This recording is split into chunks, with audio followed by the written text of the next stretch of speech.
Yo, what is going on, you guys? Bastion YGO here, and today, guys, I want to go ahead and try out something new on the channel. I haven't really done this before, but I want to go ahead and do a quick market watch for just what we're seeing in the current format, as well what we are seeing that's going to be leading into this upcoming format. Post Photon Hypernova, what are going to be the best decks? Where is the hype? Where are we seeing the money being invested into as far as the player base is concerned? So like I said, it's not something I've touched on before, so if you like these type of videos, let me know in the comment section down below, and I'll go ahead and keep popping them out for you guys. But first things first, I want to go ahead and take a look at MST.tv's not necessarily creation, but so MST.tv posted a video regarding the Gishki Sprite deck, and I definitely want to go ahead and make a video on that alone, but I want to go ahead and just see if I can go ahead and pick up some of the Gishki cards ahead of time. I heard about this deck, but I didn't really think it was all that exciting, so I checked on the deck earlier this morning. Today is Tuesday the 31st, July 31st, as the time at nighttime time recording this video, and in the morning it was this card was at $16 per, still almost double the market price. Then I logged on to this evening so I can go ahead and actually start recording for you guys, and the price has already gone up to the lowest is a $19 for the super rare, which is over double the market value for this card. And don't even get me started on the dual terminal copy at $34 with only 3 listings on it. I think it's actually ridiculous. I mean, don't get me wrong. Don't get me wrong. I mean, if there's any card of the Gishkis that's gonna essentially skyrocket in price, which this needs to be an OTS ASAP or something. I need a reprint set, OTS, anything, because I'm not paying $20 for this card. But it does have a really very good effect. So when this card is summoned, you get to add 1 Gishki monster with 1,000 or less defense from your deck to your hand, except Gishki Abyss. So it lets you essentially go off about your plays. You can normal summon it, special summon it, whatever it might be. But this gives you immediate access to your full Gishki part of the deck, which is really interesting the way it plays. I mean, essentially you're pretty much cutting the deck straight down the middle, but it has synergy because it has level 2s. It has synergy with Swap Frog as well. So there are a lot of positives for the deck overall, and it's something that I definitely want to go ahead and mess around with, especially with the ban list looming around, things like that. Plus, Gishki is a deck that I never got to play back when it was a good deck, so I definitely am interested to see how the deck plays out, how the deck works, and essentially how it's going to fit in this upcoming format. Another card I want to go ahead and take a look at today, guys, is going to be Ghost Reaper and Winter Cherries. So I'm a little puzzled with this card, only because I know it's going to be really good in this upcoming format. So you don't need to pick up the ultimate rare copy. By the way, there's plenty of other copies you can go ahead and pick out for this card. It's been reprinted to all hell. You can get it for 4 cents if you want. It's perfectly fine. I still get a super rare, so it's not that bad of a rarity downgrade. Secret rare is only $2, the dollar, whatever it might be. I would say go ahead and pick up your Winter Cherries now if you haven't got so already. And it's not really like I'm against condoning or selling this card, or buying this card I should say, because it's 5 cents here, 45 cents for ultra rare. If you like the gold rare, it's 24. The only real one is going to be the OTS ultimate rare. But I think that Ghost Reaper Winter Cherries actually is going to be a sleeper pick for one of the best hand traps in this upcoming format, especially against Kashtira. You activate this, you show the Shangri-Ira, and then pretty much the deck, all it does is just banish face down, and so it turns into a lesser Runic, right? Because Runic is going to refill its hand, it's going to be able to negate while also being able to banish face down. But Ghost Reaper and Winter Cherries just pretty much nullifies that deck completely, and it can also hit, of course, your Tier Element strategies as well. It can hit Sprights, so any type of deck that doesn't really rely on the extra deck. Cosmo, for example, just an example, not saying it's going to be good, but the Cosmos don't really care about the extra deck, neither do Trickstar, just going to go ahead and say that right out there.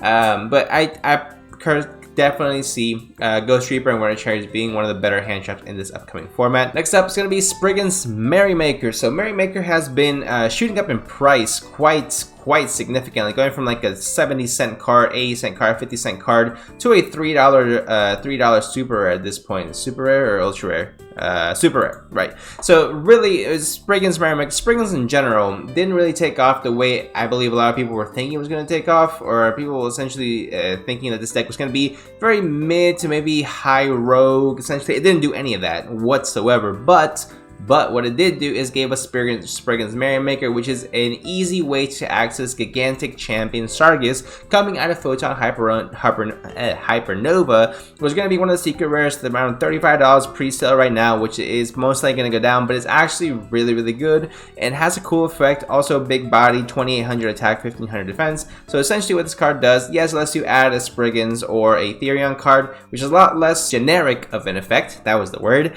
It's a lot less generic of an effect, but the very generic effect it does have is if a material is detached from a monster on the field, you can target a card on the field, destroy it, or return to the hand. You get to go ahead and pick or choose whichever one you want to do, but it's if any card, if a material of any card is detached. So it's really good. Going against a gigantic sprite, which gigantic sprite needs to stay on the field in order for the effect to resolve.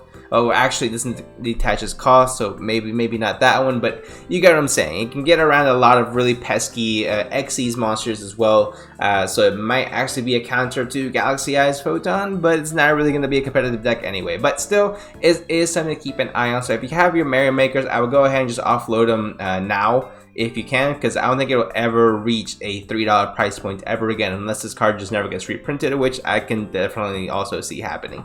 So next up on our list, guys, we have the Knightmare Corruptor Iblee. Of course, this being pretty much one of the biggest focal points of this upcoming format as well. At $13 and $16, I would most likely just go ahead and get the secret rare at that point, because it's only bound to go up in value from there. But Iblee is really good because essentially it's the Iblee lock, where you special summon to your opponent's side of the field, and they really can't do anything unless they, of course, have the Lingeribo in the extra deck, which actually I do not have on here, but let me go ahead and check that out real quick, just because I'm curious to see what the Lingeribo, now that is going to be a common occurrence in the format. So Lingeribo, yeah, I mean it's a super rare. It's 14 cents. There's so many listings on it, so it's gonna be a while before this card goes up in price.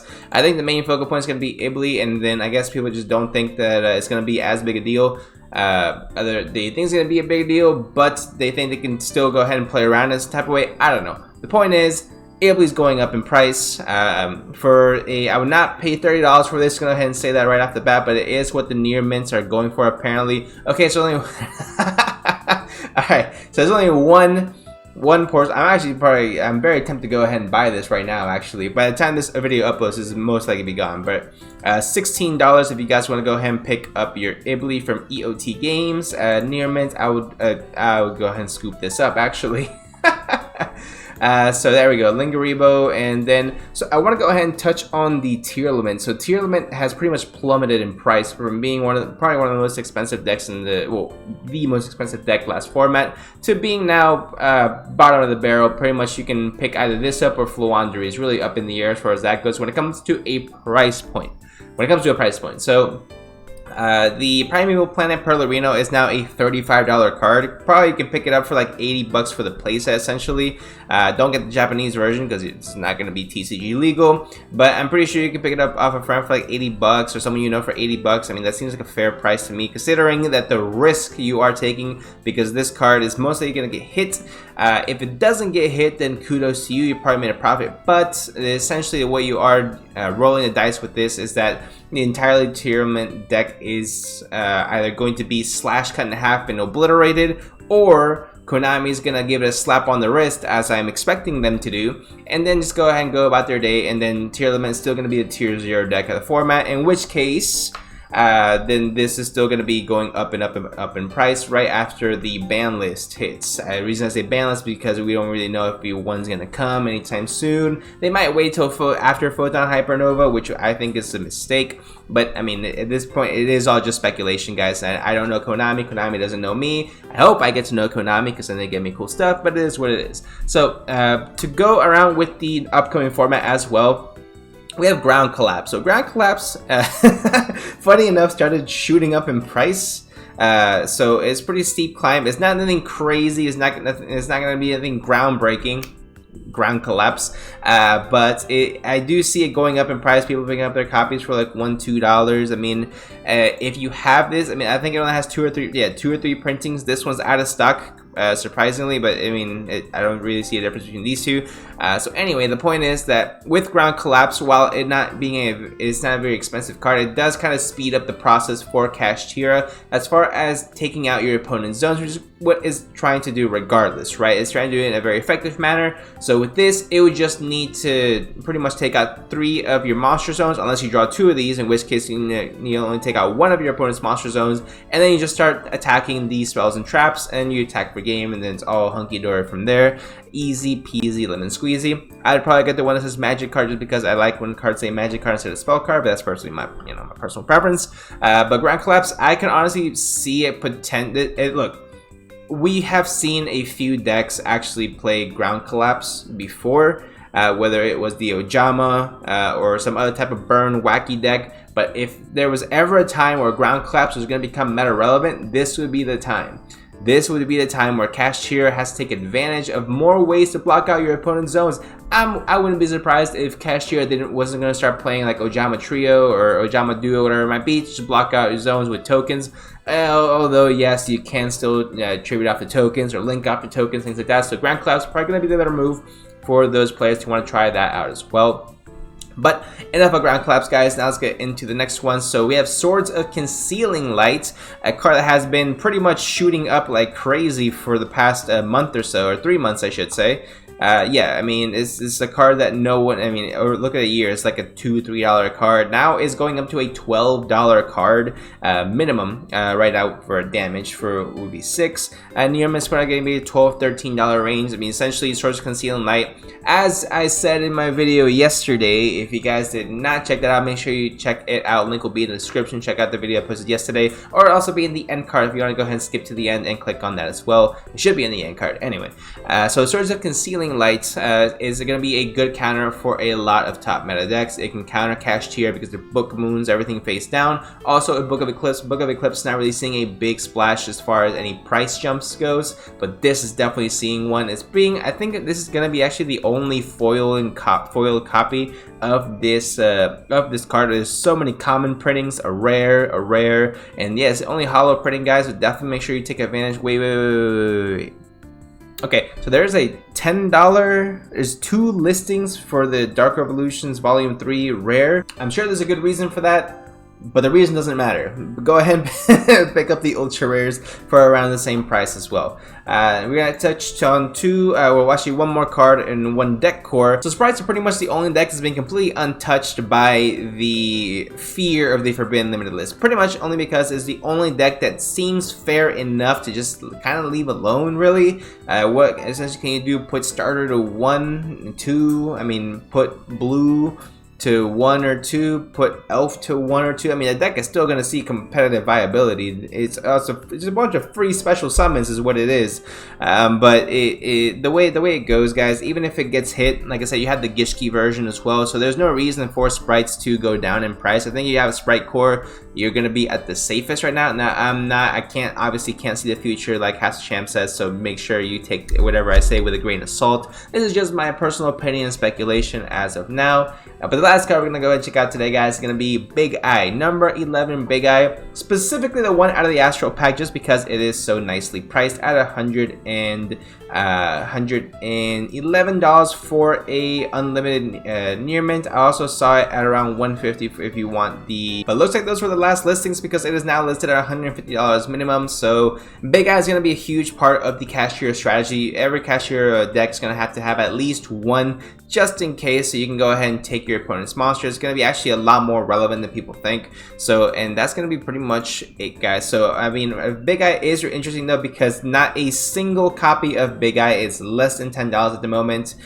With the Secret Rare, very, very beautiful Secret Rare coming in at around $26. So that's the lowest, but I mean, the way that this video is going on so far, I mean, yeah, 22, 26, and immediately shoots up to 36 and 40s, things like that. So if you guys have not picked up your copies of Big Eye yet and you're looking to play Kashtira, you are sleeping, my friend. I will definitely be playing Kashtira on YGO Pro. I will happily not purchase this deck, as it is currently out of my budget. But if it's in your budget, then congratulations to you. I hope you have fun playing this very fun looking deck. Actually has some pretty cool combos. It is a pretty interactive deck. It is going to be very cancerous that you're pretty much not allowing your opponent to play it, but it is what it is. That's you go. So let me know what you guys think in the comment section down below of the cards I mentioned in this video. If there's any cards I missed, any cards you want me to take a look at, let me know in the comment section down below, and I'll go ahead and review them. Any possible follow-up market watch video. But let me know what you guys think. Again, comment section down below, like, subscribe, and I'll see you guys in the next one.